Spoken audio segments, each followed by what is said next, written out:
Today's session I mentioned very briefly this morning anyway. We can do it on overnight positioning. It's something we've seen play out a few times recently. And look at the kind of premise behind it, how you might want to take that trade on, and a couple of different examples of it showing up in slightly varied ways. So we'll go and have a look at oil, S&P, STOXX and DAX, all this. And essentially it's any market that has a distinct cash or high volume session in it with an overnight session as well. Oops, gone one step too far. The whole idea of an overnight positioning move is that on the whole, the people participating in it are generally slightly weaker positions. Now think about this from the point of view of if you've got a huge position to get on, when's the best time to do it? Not in the overnight when there's very few participants in the market. So therefore you get a typically lower volume move participated in by smaller time frame traders. These are the people who are less likely to hold on to a trade or are less likely to be able to keep a move going if, or well, in the event that people try and play back against them, they can't really prevent that happening. They can't stop that counter move buying or selling. So in order to actually get a trade set up like this, what you really need to see is a directional move away from the previous day's range. This doesn't have to be huge, but you need to see a distinct move away from the previous day's range, giving you therefore a target back towards the previous day's gap fill and then also the close price as well. What you've got to think about is the people taking these positions, so those who have, let's say you've got a range here for the day and then the overnight session you get a continuation like that. What these participants are waiting for is that come the next high volume cash session to see the gap up as a reason for continuation, and thereby they are in early and are in for that larger move up. But if that doesn't happen, what they're going to be doing is looking to exit, which creates a situation where you have overnight traders who need to get out, but also joining them are the traders coming in the cash session who clearly don't want to trade towards the upside, who don't want to keep buying this, and so therefore they also are now seeing this gap as something that should trade back through. And so therefore you get selling from the cash session traders as well as those overnight participants trying to get out. So you get this dual reason for the market to drop back. So that's the premise of the overnight positioning trade.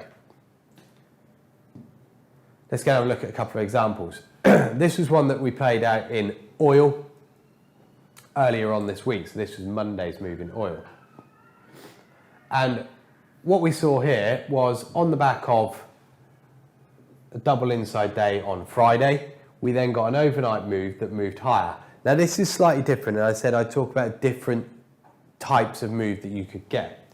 What I've got here is the blue line, which perhaps not as greatly highlighted as perhaps could have been. The blue line here and the red line just below. There we go. The top one is the gap to the previous pit high here, and the bottom one is to the close. So they're your targets. And what we've had, overnight session trades pretty much within this range. But then going into the pit session, you then get this ramp up.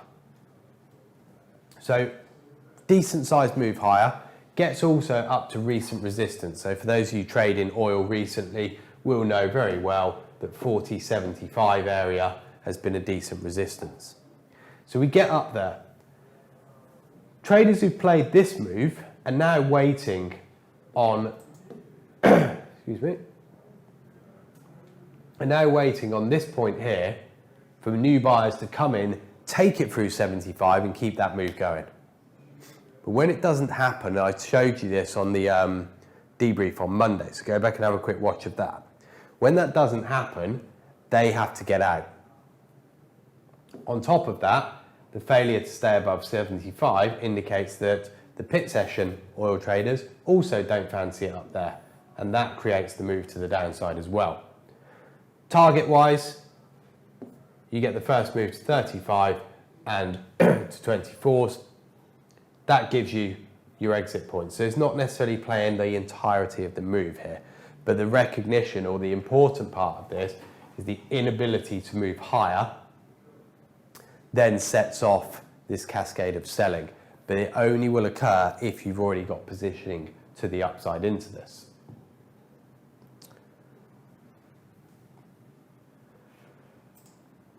Another look at oil here, and this is a slightly quicker, shorter term version, and also illustrates the importance of knowing where the gap closes, but also being aware of where to give up on the trade.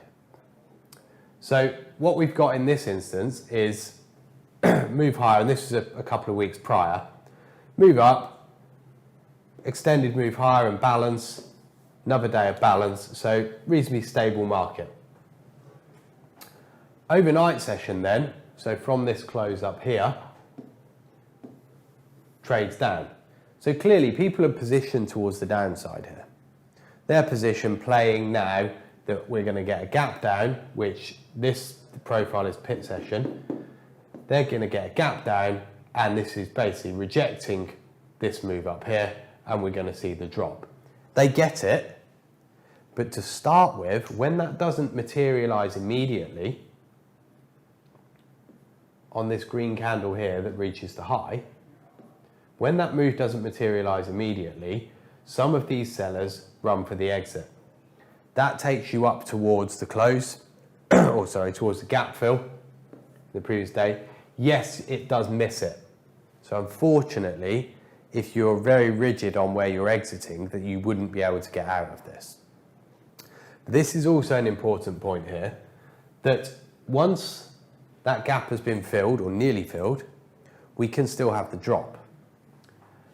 And so then you've got 2 points to be looking out for.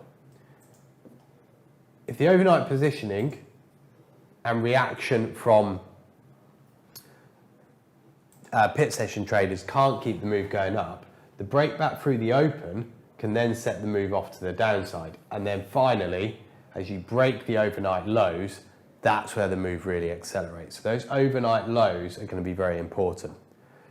For this to be a full-on reversal, as in a move towards the upside, you want to see the market fail at overnight lows. Doesn't happen, therefore selling is still in the ascendancy and the move can continue down.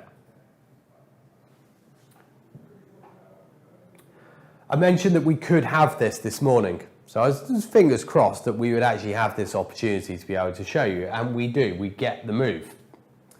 So what we had yesterday in STOXX was a very, very stable day. You can see it there, there's the profile of the day over a 5-minute chart.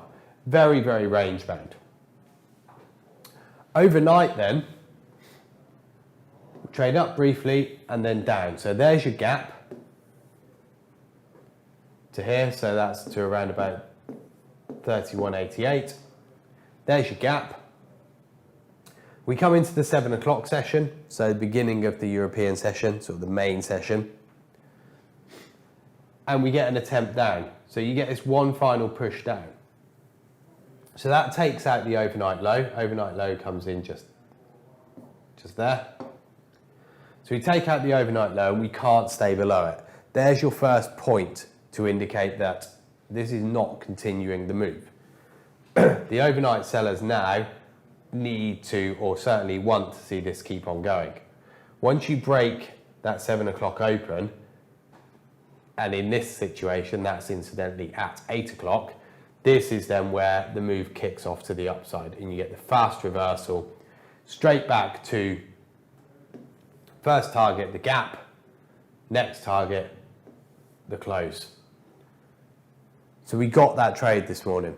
And the play on this was very much the play out of the initial balance. As soon as you came out of that initial balance, i.e. above the 7 o'clock open, or so above the 7 o'clock range, 7 till 8 o'clock range, that was where the move to the upside was coming. It comes quick, and you get within around about 15 minutes, reaching all the way up to that gap fill. And so when you're looking at the gap fill targets, first up you're looking for the low or high of the previous day, what I'd call a price gap, and then you're also looking to the close gap, the settlement price from that prior day.